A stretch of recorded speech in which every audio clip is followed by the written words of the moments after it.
নমস্কার বন্ধুরা, আমাদের চ্যানেলে আপনাদের স্বাগতম। আজকে আমি তৈরি করব টমেটো দিয়ে আর শোল মাছ দিয়ে টক। সবাই তো আম শোল অনেকেই খায়, আমি আজকে টমেটো দিয়ে শোল মাছ দিয়ে রান্না করব। এর জন্য আমি নিয়েছি 5-6 পিস শোল মাছ, আর নিয়েছি 4টে আদা পাকা আদা কাঁচা টমেটো, আর লাগবে আমার কাঁচা লঙ্কা, নিয়েছি একটুখানি তেঁতুল, সর্ষের তেল, হলুদ, একটু চিনি, লবণ। এই কটা উপকরণ দিয়েই আমার এই টকটা রান্না হয়ে যাবে। আমি এখন মাছের মধ্যে লবণ হলুদ লাগিয়ে নিচ্ছি।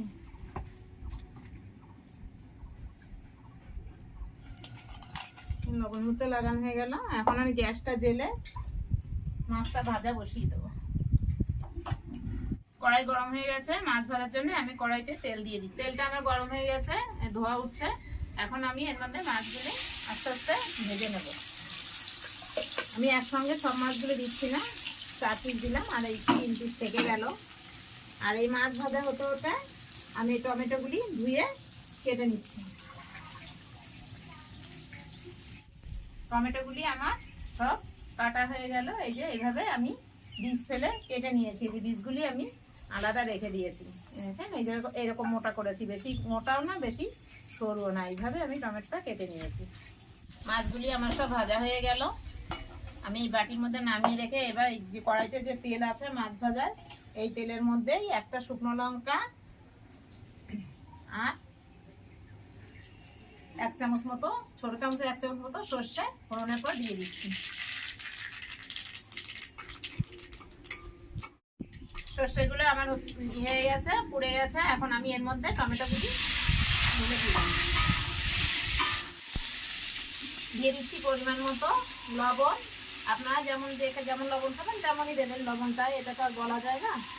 আর দিয়ে দেবো ছোট চামচের 1 চামচ হলুদ। এগুলি দিয়ে ভালো করে নেড়ে নিচ্ছি।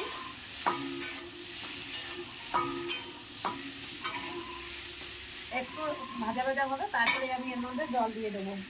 আর দেবো এই যে টমেটোর যে রসটা রেখেছিলাম বীজে আলাদা করে, এই রসটা এখন এর মধ্যে আমি দিয়ে দিচ্ছি চাটনি দিয়ে খেতে। দিচ্ছি 4টে কাঁচা চেরা লঙ্কা, আর দেবো 1 বাটি জল। টমেটোটা একটু সিদ্ধ হতে হতে আমি আগেই ভুলে গেছিলাম, আমি অল্প কটা মৌরি রেখেছিলাম, এইটা একটু অন্য পাশে কড়াইতে ভেজে নিচ্ছি।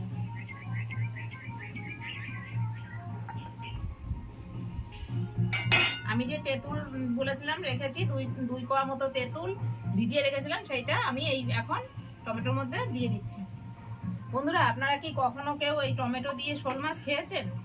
যদি খেয়ে থাকেন তাহলে আমায় কমেন্ট করে জানাবেন আপনারা কিভাবে কি রান্না করেন। আর আমার রান্নাটা আপনাদের ভালো লাগলে একটা লাইক করে দেবেন। অর্ধেকের বেশি টমেটোগুলি আমার সিদ্ধ হয়ে গেছে। এই সময় আমি মাছগুলি এর মধ্যে দিয়ে দিচ্ছি।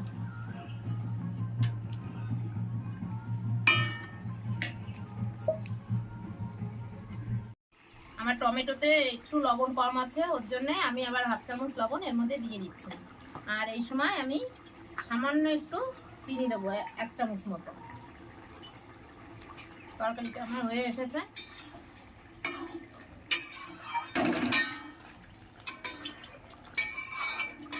রান্নাটা হয়ে গেছে, আমি এখন এটা নামিয়ে নেব। এরকম একটু ঝোলঝোলি থাকবে। এই মুহূর্তে আমি যে মৌরিটা এখানে ভেজে নিয়েছিলাম, মৌরিটা পুরো গুঁড়ো করিনি, একটু কম গুঁড়ো করেছি। সেই অবস্থায় এর মধ্যে ছড়িয়ে দিয়ে আমি গ্যাসটা অফ করে দিচ্ছি। তরকারিটা নামিয়ে নেব। টমেটো দিয়ে শোল মাছটা দেখতে কি সুন্দর হয়েছে। আপনারা যারা বাড়িতে এরকম টমেটো দিয়ে শোল মাছ রান্না করে খাননি, তারা একবার বাড়িতে রান্না করে খেয়ে দেখবেন। আর যা খেয়েছেন তারা তো জানেনই কেমন লাগে। আর আমার রান্নাটার জন্য আপনারা কমেন্ট করে জানাবেন যে রান্নাটা ভালো হয়েছে কিনা।